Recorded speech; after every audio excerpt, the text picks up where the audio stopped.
આજે તો ઋગ્વેદભાઈ ની ટીમ નવરાત્રીમાં જવાનું હતું. નવરાત્રીમાં જવાનું હતું એટલે હું ને એક ભાઈબંધ નીકળી ગયા ધોરાજીથી. પહોંચી ગયા જુનાગઢ ને ગ્રાઉન્ડ વયા ગયા ને ધાર્મિક ભાઈ તો બધું ગોઠવા માંડ્યા અને આનંદ ની કામે લગાડી દીધો.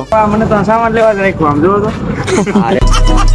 બધી તૈયારી કરતા હતા ત્યાં ભાઈ કોટી ઠપ કરી લીધી. આ તો ઠેઠ ઉપર ચડીને ફોટા પાડતો હતો. ફૂલે ફૂલ વહીવટો. આરતી કરી લીધી ગયા તો ધાર્મિક ભાઈ દબદબાટી વગાડવાનું ચાલુ કરી દીધું. એમાંય પાછી સરકારીઓ અને એમાં અમારા ઋગ્વેદભાઈ ગાતા હોય ને તો મોજ જ આવી જાય. અને આપણા ભાઈબંધ ની મોજ જોવો ખાલી. ઈ અમારા પક્કો પેડો ભાઈ. આ ઢોલી ફૂલ વગાડતો હતો ને મને એમ થયું લાઈટ ટ્રાય મારવા દે. આનું થોડુંક મોટું વિચિત્ર થવા માંડ્યું. સેલ્ફીમાં વિડીયો લીધો ને તો મેં ઢોલ વગાડ્યો તો હું ડ્રમ વગાડું.